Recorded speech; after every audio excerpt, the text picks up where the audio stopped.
Hello and welcome to XPlay XL, a full hour of gaming goodness. I'm Adam Sessler. And I'm Morgan Webb. We're coming to you from the G4 Studios in Los Angeles. Okay, today we go hands-on with House of the Dead Overkill. And, we're going to shoot everything that moves. Plus, we get some FaceTime with comic book legend Todd McFarlane. He's here to show off his latest video game action figures, as well as make me get in that uncomfortable spawn pose.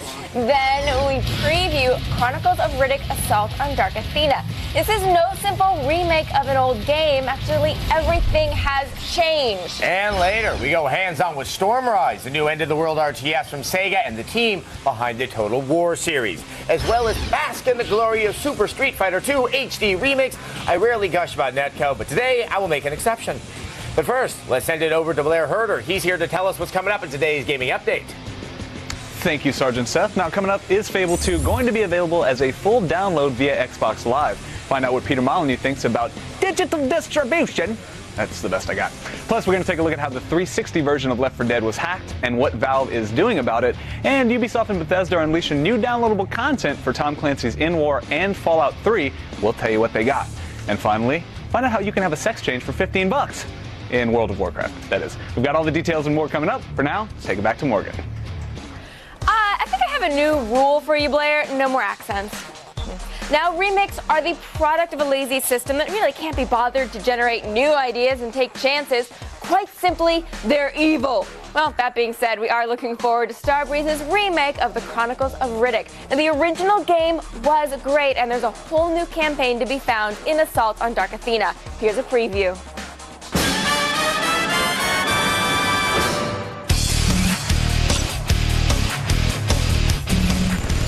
Riddick is back to get his fury on in the Chronicles of Riddick Assault on Dark Athena. But if you think this is just a redux of Butcher Bay, we're here to open your eyes. The scope of that game ballooned out an awful lot. So now what we have is a remake of Escape from Butcher Bay that's actually quite extensive. In addition to an entirely new chapter in that storyline, Assault on Dark Athena, which is really equal in length and size to that original game, in addition to a robust multiplayer package. So we've got a huge volume of content that's gone into this new product. For us, this was a great example to further extend the Riddick universe. And this time around, we get to tell a story that really describes the role of mercenaries in the Riddick universe. And we also get to sort of seed the genesis of Riddick's evolution as a character. So you see some things happening in Assault on Dark Athena that explain some of those evolutions that you've seen in time over some of the other narrative pieces. The narrative of Assault on Dark Athena is all new, but the developers stuck with the style that made Butcher Bay such a killer game. For us, there really were four sort of pillars of gameplay from Escape from Butcher Bay, and that was the adventure and exploration, the first-person fighting, the stealth elements, and then the action and gunplay.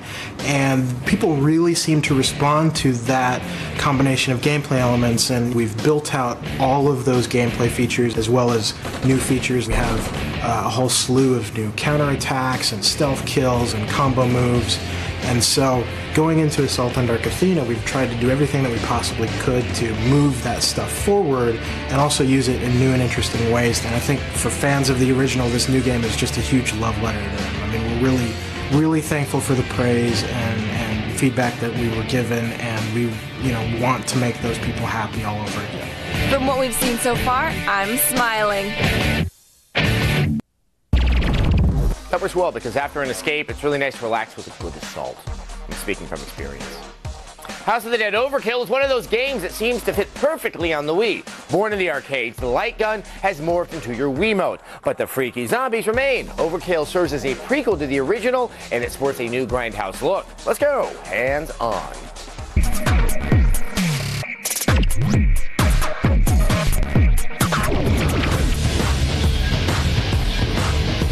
Overkill is a grindhouse-inspired prequel to the first House of the Dead, where you play as Special Agent G.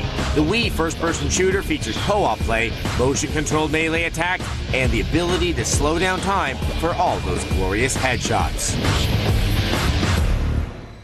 Joining us today, product manager at Sega of America, Mike Schmidt. Thanks for stopping by and bringing House of the Dead Overkill. Thanks for having us. Well, this is a rather venerable series that really has lived in the arcades, but this game is just for the Wii. Yeah, built exclusive for the Wii by Headstrong Games in the UK. We're really excited about it. As you mentioned, House of the Dead has this great history. It's been in the arcades, it was on the Saturn, it was on the Dreamcast.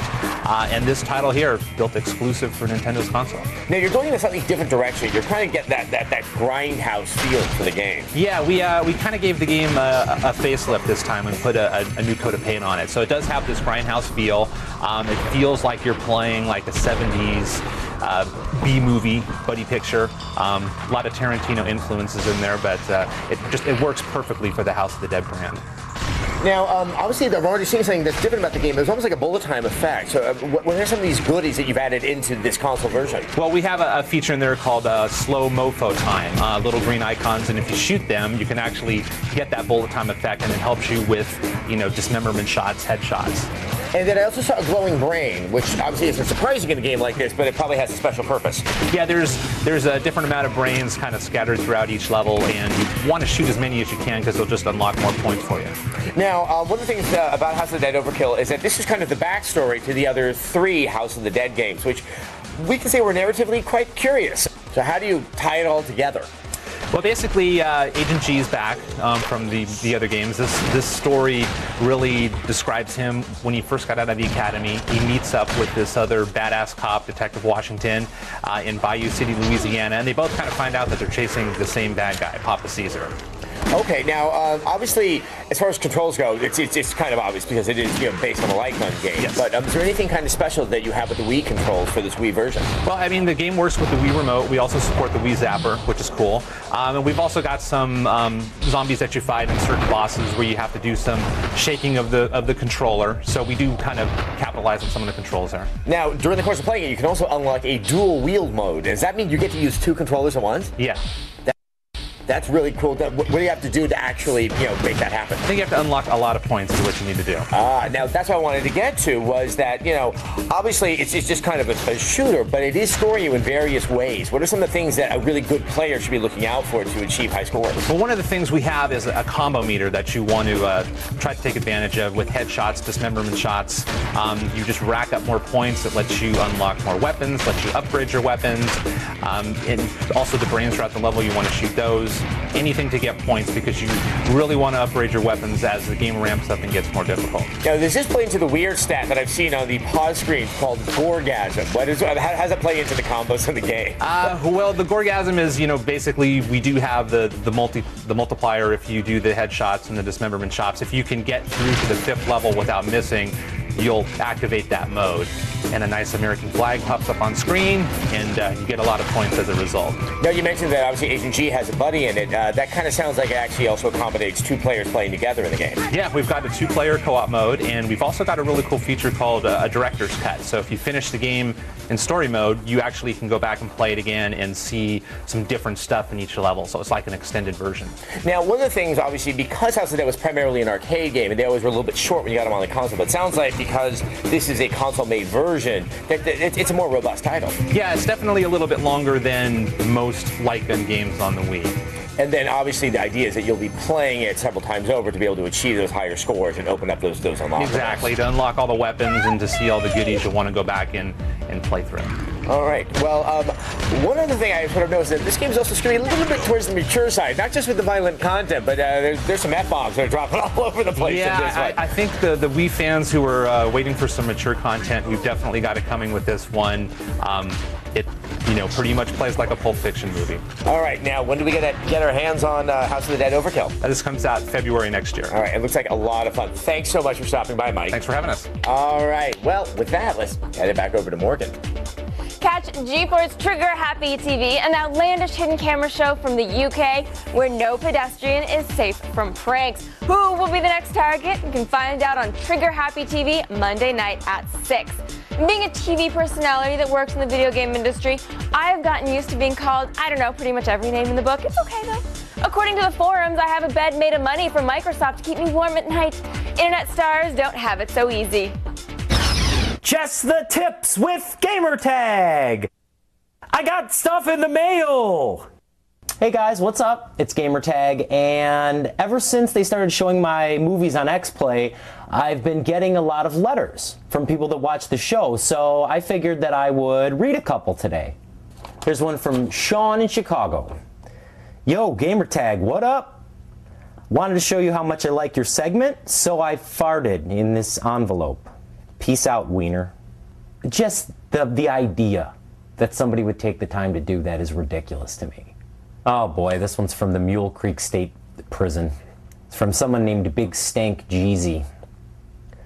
Dear Gamertag, I think your videos are great. We watch them here all the time. If you ever come here to visit, my cellmate Chuck Diesel and I will make sure eventually you will pass out. Then we'll which will suck for you because he'll be doing it with one of those garden weasels. Your biggest fan, Big Stank Jeezy. Oh, there's a postscript. P.S. Seriously, we will you. Okay, so how about from now on, send all letters to Gamertag to Mr. Sark, care of XPlay, at the G4 Studios in Los Angeles, California. Letter writing in general, you just got tagged. Gamertag.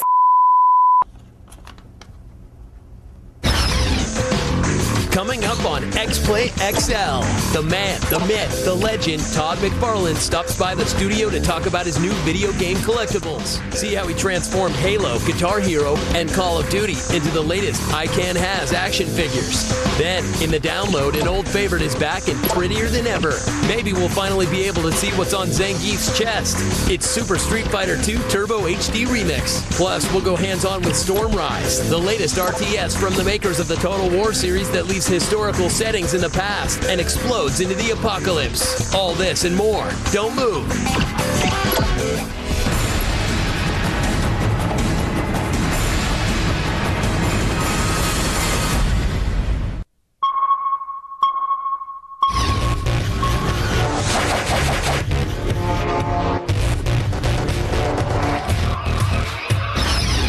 Welcome back to XPlay XL. Now, unless you've sworn off television forever, then you know that we gave Fable 2 Game of the Year, and I don't want to ruin anybody's day here, but there's a fire in the studio on the message boards here on the computer. Let's see what the XPlay Nation has to say. First up, a post from Past It All. He or she writes, I can't believe Fable 2 won. I knew that XPlay being the 360 fanboy show that it would pick a 360 game, but Fable 2? What a horrible pick. Should have been MGS4. Then Leo Theo says, either GTA 4 or Fallout 3 should have gotten Game of the Year. I call sick bribery on Fable 2. I don't know what you're talking about. Throat scratching. I thought Gates was going to install that humidifier in here. I don't know. Whatever. What do you guys think about that? I don't know. I'm sorry. I can't hear you. I have too much money from Steve Ballmer in my ear. I know. I barely made it to work. My car made of money. Just it doesn't go as fast as I'd like it to. We get this all the time. Oh, of course. I believe we talked about this last week. Yes. But amnesia is endemic to the internet, so I guess you have to reiterate it again. We don't care what console the game is on. If the game is good, it could be on the Saturn or the 3DO. I don't care. It's a good game. I have every console. I have all the old consoles. They're all in my house. They're all hooked up to my television. I don't care which slot I stick the disc into. Couldn't care less. Now, MGS4 was a good game. Fallout 3 was a good game. Everything on that list was a good game. Everyone seems to be under the impression that somehow that Fable 2 is significantly better than all those games. Unfortunately, we only picked one, and that was the one that won. That does not mean everything else sucks. There's, like I said, there's this cult of exceptionalism out there where it's either awesome or it's the worst thing ever, and we don't subscribe to that. Yes, exactly. Also, my doggy. Hey, Crypto. Watching Daddy. Okay, let's see what Jeffrey has to say from Kingwood, West Virginia. Jeffrey, what up? Oh, hey, what's up, man? Personally, I like Fable 2 because you have a lot to do in the game. I mean, sure, there's like massive massacres on there, and you also have like, you get married on the game and stuff like that. Plus, you can also be like a blacksmith or anything. I mean, there's just a lot to do in the game. I mean, I love Fable 2. That's what I like to say. I think this is a very good point. One of the things I was noticing on our message boards, yes, I read them. If you're like, oh my god, the game was so short, I played for like it was finished in 6 to 10 hours. Then you didn't play the game. There's so much to that game and so much to do and explore. And there's always, I think what's sort of magic about it is there's surprising reactions to, people react in surprising ways to your actions. Right. And the fact that I got married, as soon as I got married twice, I started getting blackmailed. That came out of the blue. I wasn't expecting it. There's nuance to it. that you don't expect. It's not like a lot of things where you're like, oh, I'm going to trick the AI and I'm going to make that guy stand over there and then I'm going to get up on this platform and shoot him a bunch of times because he can't figure it out. It's just some more life to the game. Yeah, the more you interacted with the game, the more the game gave you of things to do and new quests that could open up. If you just stick to that storyline, which is not the highlight of the game, it's really just that world and sort of just indulging yourself in it. So that's we agree. Yeah. Thanks. And the fact that we're still having those exact same conversations in studio today that we had way back when as well. Next, let's go to North Carolina where Ian has a question for us. Take it away, Ian. Personally, I think Soulja Boy having his own game is very bad. He's following in the footsteps of 50 Cent, and it's just not a good thing. What do you guys think? I can't say that I was going, my God, that Soulja Boy game I've been waiting for all my life. You know, but at the same time, it's not like the game's coming over to my house and taking a dump on my face. You don't have to play it if you don't necessarily. That was charming. You don't have to play it if you don't necessarily want to play it. Some people might want to check it out. Yeah. I personally enjoyed his video about Braid. That made my day. I think that made my week. Especially because it was Braid. I think that's a good point. And I love when he says, there's no point to this game. You just go backwards and forwards. If you haven't seen it, guys, you have to check it out. It's on YouTube. It's really funny. Thanks for that visual, Adam. All right, gentlemen, thank you so much for your questions. Now, next play returns. Hold on. Before we move on, I got something to say. I'm going to address that little challenge made by Attack of the Show's Kevin Pereira. It seems he was unhappy with our pick for Game of the Year. That's Fable 2, and he decided to throw a temper tantrum and start kicking podiums all over the place. It was still hard to hear him over the like-minded, inarticulate 12-year-olds crawling at my ass online the last few days. Anyway, a challenge was issued, and to that, sir, I say, it's on. It's on like Donkey Kong. I'll see you on your set. It'll be easy to find me. I'll be the guy who's right. Let's take it back over to Morgan. All right, I can't wait for that. Now, most people became aware of the name Todd McFarlane when he started penciling Spider-Man. Back in the early 90s, his style was drastically different for the time, and he quickly became a household name among houses with comic book geeks. Like mine. Yeah, like Blair. Now, a multimedia entrepreneur, McFarlane has in his hands a variety of projects, and we're about to get some FaceTime with the man himself.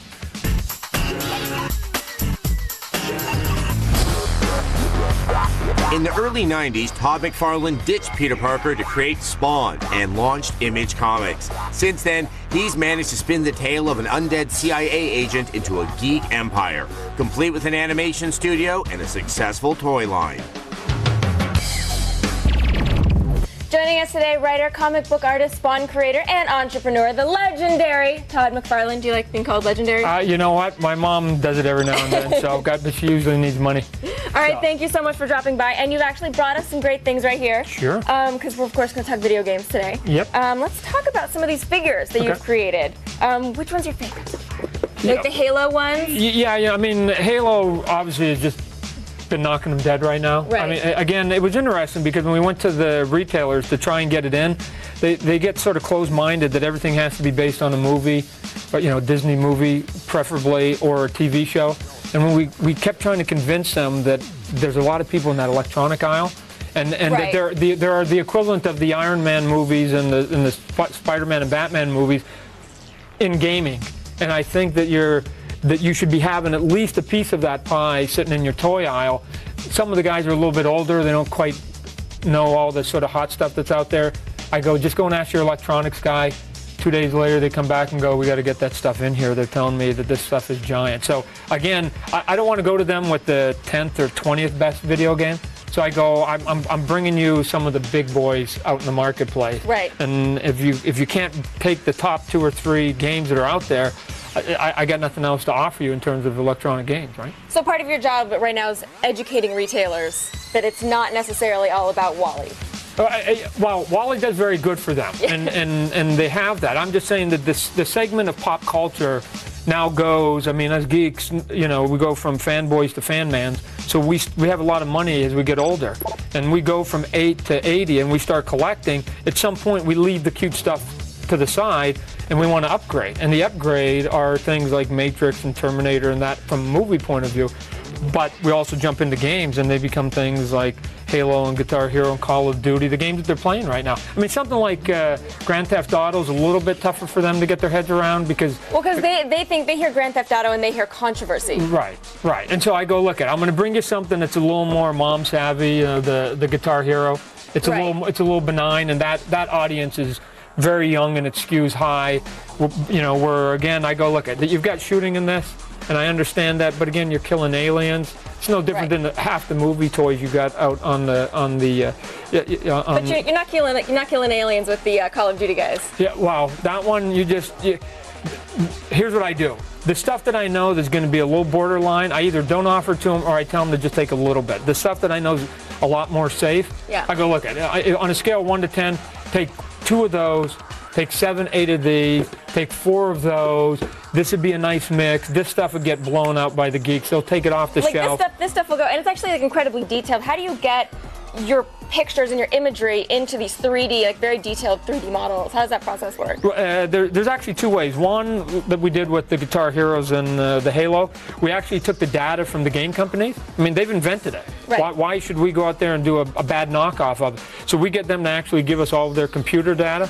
We put it in, we convert it into toy, at figures and elements and all those other things. Right. Something like this, though, we actually get people to go in. We get these big scanning machines, and they go and do the acting, and we get all the gear, and they go into the poses, and we make it look real dude-mon. All right, let's talk about this guy. All right. I love this guy. This guy, he's so detailed. I mean, how do you work with somebody who's so known like this? Well, we actually did a realistic version of Slash a couple years ago, and he actually came into the booth himself, all dressed up, all his gear, and he goes, if you're going to do a toy of me, I want it to be me. And so we've got him rocking out on it. Obviously, this is more of the sort of artistic image that a lot of people know now from the game. And we just basically, again, took the data that was in the game and sort of tweaked it up in a little bit, got Slash to sort of give us his approval. I mean, he's a fun guy. He understands toys. He understands all this stuff. He's definitely a fun guy. He's wearing lace-up pants. I think that says fun to me. Yeah, that's it. So he gets all this stuff on a different level. When I did the original one of him that was real, he phoned going, thank you, because now I can give something to my dad. And he had his dad on the line. And again, it was about him having a bond with his dad. Because again, you can only give so many CDs to people and DVDs. And at some point, a lot of the movie stars and TV people and somebody like him, they like giving something tangible that isn't flat on a silver disc to people, going, here, put me on your mantle and you can look at me all day long. All right, so now for those of you at home, we issued a challenge to Mr. McFarlane for a dark off, where Adam and myself will pitch him ideas to illustrate, and he will then draw them out with his unique, sinister touch. We are then going to donate these McFarlane masterpieces to the Child's Play charity. Now, you think you're ready for the sick, demented ideas we have brewing? I heard a plural on that, so we'll be here for a while, I guess. All right, we would like to see a jolly old Christmas spawn, and we also want a nightmarish version of a teddy bear picnic. Teddy bear picnic? Teddy bear picnic. And nightmare spawn? Yes, Christmas spawn. Christmas spawn? Yes. With the teddy bears. I can roll that all into one. All right, love it. We are going to check in with Todd later in the show. Now let's send it back over to Adam. Just so you know, that was what I dreamt about last night. Why we're doing it. Sick of that.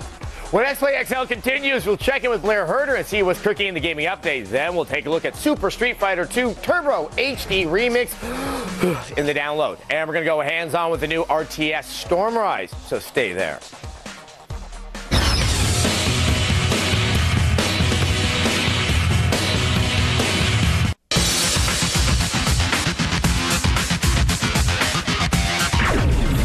Welcome back to X Play XL. And Todd McFarlane is still here because we changed him to the table. But he is drawing us a bit of darkness for charity. But Blair Herter just telegraphed me to let me know that the gaming update is just out of the oven. So let's enjoy it before he takes it all for himself.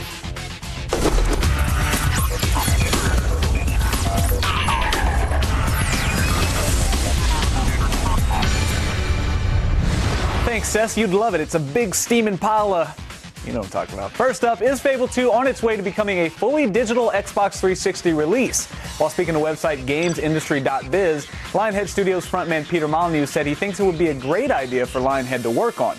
Molyneux also commented on the success of the first Fable as an Xbox original title, but would not confirm whether or not there are plans to release Fable 2 as a download via Xbox Live. Next, a hacker successfully modded the Xbox 360 version of Left 4 Dead earlier this week. a YouTube user under the profile name GameTuts managed to install a list of customized settings via a Left 4 Dead mod tool, transfer cable, and a 360 hard drive. Valve has since responded by releasing a server-side fix to deny cheats on all dedicated Left 4 Dead Xbox 360 servers.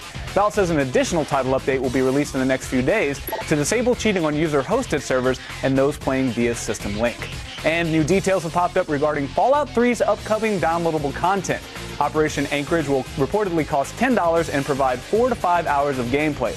The first DLC pack will drop players into a simulated battle against the Chinese army and will include new weapons, armor, achievements, and a new perk called Covert Ops. The game's second DLC pack will allow players to continue playing side and freeform quests in the wasteland of DC, while the third DLC pack will include new enemies, perks, and an increase to the character level cap.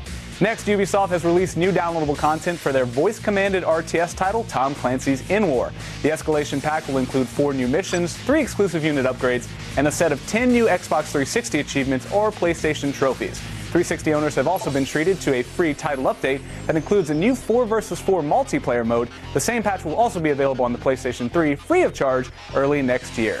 And our last story of the day, Blizzard has announced that players are now able to pay a $15 fee to change their character's appearance in World of Warcraft. You can change their hair, facial features, skin, and even their sex. A $15 deal to swap your man parts with some lady parts? That sounds sweet, Cess. Yeah, I'd hit that. No, like for reals, I'd hit that. Well, that's it for today's gaming update. For the latest news, be sure to check out our website. It's g4tv.com/xplay. But now, let's send it back over to Adam and Mr. McFarlane. I love you, Todd! Thanks, Mom.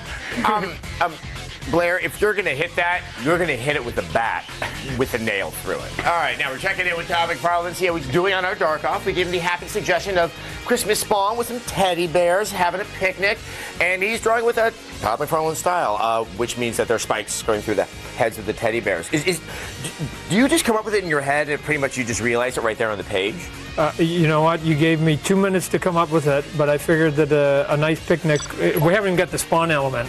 Just wait till you see what he's holding up here for dinner and for lunch here. And then we'll put the blanket down at the bottom here. And then this is just all the people that are around for the tea party right here. Now, do you think that they kind of showed up and then unfortunate things happened, or they just kind of came dressed that way? You know what? There's a thing called road rage that happens to people, and sometimes we let the better of our emotions get away with us. That happens to good guys and bad guys, so Spawn isn't quite as polished as Superman. Right, that makes sense. So he just might have had a bit of a flashback to when he was a young kid and he didn't get to see the second part of that Adam West 2-part Batman, remember? And he's still pissed off. And that sense of lack of closure in life. If you don't mind, if we just hold this up to the camera for 1 second to sort of see where we are in progress. We got the foreground element coming. There we go. Yeah, see, it's a nice pastoral setting of teddy bear heads. And he went and visited his sister's room first, and she's at school. So she's going to be quite surprised when she gets home. Yeah, well, you know what? That's just taking me back to the early 80s when I was growing up. Okay, so that was a little taste of darkness. We'll be back, but for now, let's take it back over to Morgan. Okay, if you're looking to meet that special someone, I wouldn't advise blind dates. They never really work out, especially if you end up with someone who's more interested in acquiring souls rather than your heart.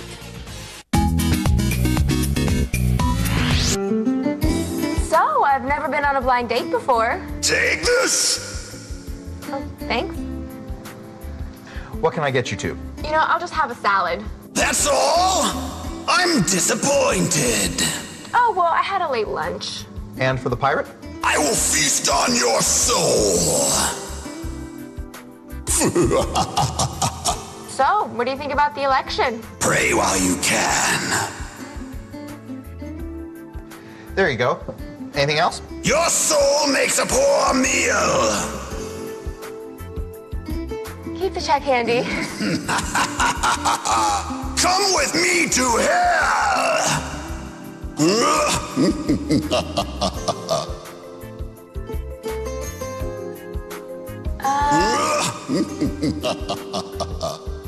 Offer your soul to me. What is it with you and souls? Come on, show me. Boy, look at the time. Taste my pain! No thanks, I'm done. You can finish it. Shut up! Look, the pirate thing, it's kind of working for you. But those dead, soulless eyes of yours one day will make some other lady very, very happy. But you and me, I don't think we're gonna work out. Bye-bye.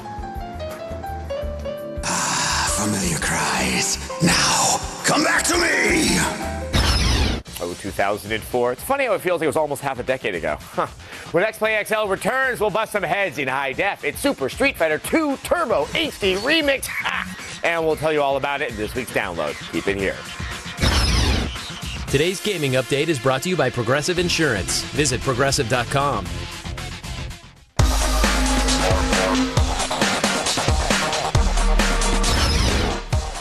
Welcome back to XPlay XL. Todd McFarlane is in our studio drawing a picture for charity. It's probably going to give me nightmares when it's done, but that's okay. And one of the most annoying aspects of online fighting games is lag. When I punch someone in Andorra, I expect them to feel it. Super Street Fighter 2 Turbo HD Remix solves this problem with what I can only imagine is black magic. Find out more details in today's download.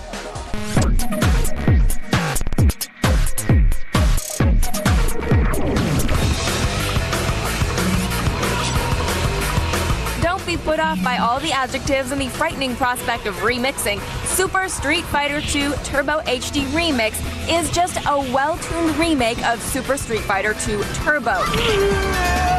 It's all the same great Super Turbo street fighting action, but with some nice technical and visual improvements. They've revamped everything from gameplay to graphics. Even the soundtrack got a good old-fashioned remixing. And now it's available for your downloading pleasure on the PlayStation Network and Xbox Live. It's got single-player arcade and training modes, as well as an on- and offline multiplayer. And thanks to the GGPO networking system, you can play online multiplayer against players all over the world without terrible slowdowns and annoying lag, which means your street just got a whole lot bigger. You can opt to play in classic mode, but they spent all this time remixing, so come on, why not give it a shot with the new mechanics? It makes gameplay easier and more balanced, which is all the better to street fight with. So if you're a fan of Street Fighter or fighting games, or you just plain like semi-offensive stereotyping of countries, you'll definitely want to download Super Street Fighter 2 Turbo HD Remix. So spend the 1,200 Microsoft points or the $15, because it's not just a mix, it's a remix. All right, well, now let's check in with Todd McFarlane again, see how he's doing in our Dark Off. Looks like things are coming together quite nicely, I have to say. And I've done a little bit of a change on the fly here.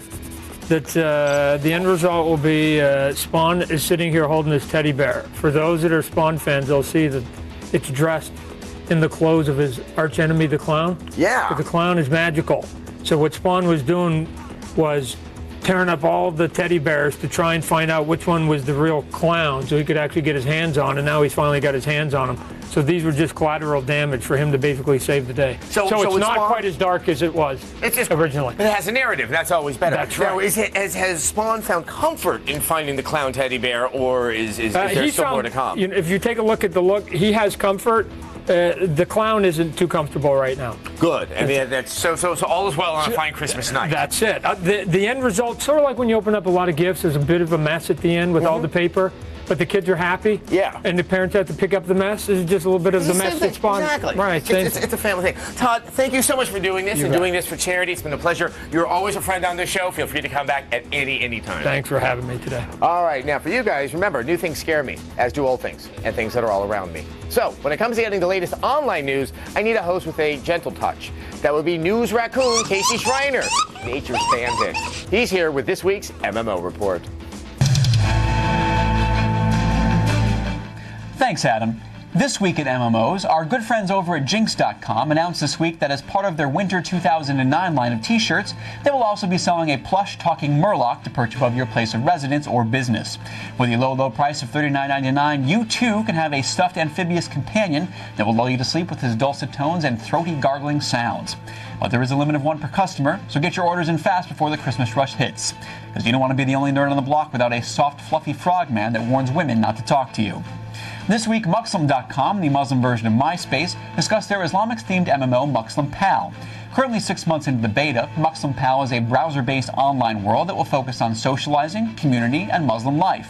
Instead of mana, players will have to manage the happiness, fitness, knowledge, and spirituality of their avatar by engaging in a multitude of activities like character customization and daily prayer.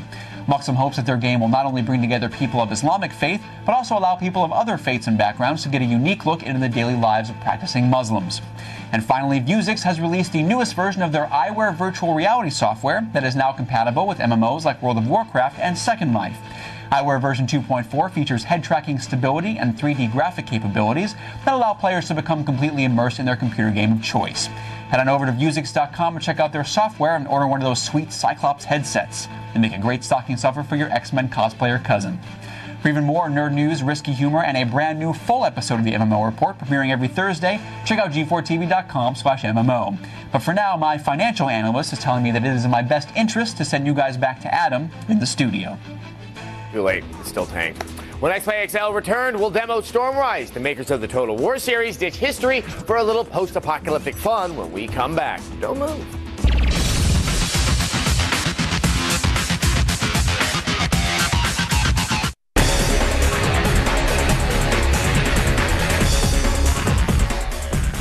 Welcome back to XPlay XL. One of the pleasures of RTS games is having a bird's eye view of the action, allowing total control. It does wonders for a god complex. Creative Assembly has a new perspective on combat in their latest game and a unique way to control the action.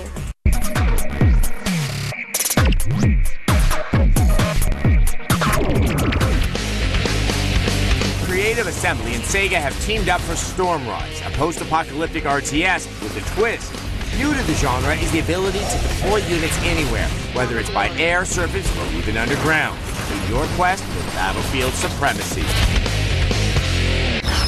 Joining us today is Visby Bapti, Communications Manager at Creative Assembly Australia. Thanks for dropping by and showing us Stormrise. Thank you, mate. Now, this is a very unique take on an RTS, and obviously it was designed solely for a console. It was, yeah. I mean, it's on 360, it's on PS3. We do also have it on PC, Windows Vista. But the interesting thing is you have the option of mouse and keyboard, but you also have the option of using the Xbox controller, because we did design the game around the sort of control method.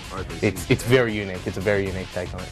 Now, really, it's the big is the whip select in the game, and that's how you select your units. How does that work? So just looking at it, it's almost hard to figure out what's going on. Yeah. Well, I mean, the beauty is in its simplicity. You know, when we first looked at this project and we thought, let's bring an RTS over to console, we've never done anything on console. Our studio in Australia has only ever worked on the Total War franchise. Right. So we're about making serious RTS games. And you know, when you bring RTS over to console, you can never do it right really by mimicking the mouse and keyboard. It's just so accurate, so precise. And so generally they tend to make, like my first RTS, RTS Lite, my most successful RTS. That's not what the genre needs. The genre needs a control method that is as fast as you can think things out, you know, and you plan out your strategy. So what we've actually created is we've created this thing called Whip Select, and the genius is in its simplicity, and it's actually faster and more accurate than what we could achieve with the keyboard and mouse, and this is a big innovation in terms of bringing it successfully over the control. So what is happening when you're doing the Whip Select? What are you doing on the controller? Sure, okay, Whip Select is entirely done with the right control stick. So when you press and hold it out in any direction, you get a little light beam effect there. And as you move that right, left, around in a circular motion wherever you want, it actually highlights some of the player icons. So any of your units anywhere on the playfield, even if they're half a kilometre away, like 6 or 7 traditional map screens away, you'll still have an icon for that unit. So all you need to do is just highlight the unit and let go. And it's that simple. So you can actually get across an entire map span in just lightning speed just by pressing it out, highlighting it and letting go. And that's really fast, because on a traditional game you need to do like 4 or 6 clicks with mini maps, you need to scroll across with your mouse maps, or you need to zoom out and zoom in. So that's what we call the precise sweep. So it's really fast for long distances. But the real innovation with Whip Select is what we call the quick whip, and this is actually for local area movement, because that's where no one has ever beaten the mouse. You know, in the heat of a battle, when you quickly want to get to the guy in front of you, behind you, around you, move things around because there's a battle going on. That's where the mouse is so good, because you just go bang, bang, bang. But the mouse is actually, you do 3, just to get to a unit in front of you, you need to do 3 actions with precision. You need to accelerate, brake, select with precision, and that played out is a lot of effort, is a lot of expenditure. We've cut that efficiency down by a third, and again it's using that same right stick, and all you do is just flick it. So you flick it in the direction and it just goes to the closest unit. So that combined, like those two methods, just makes it the fastest movement that you've ever had. Now, another thing in this game, which is also very tough to wrap your head around when you hear it, is you can play this game vertically. Like, that's where the battlefield sometimes occurs. Yeah.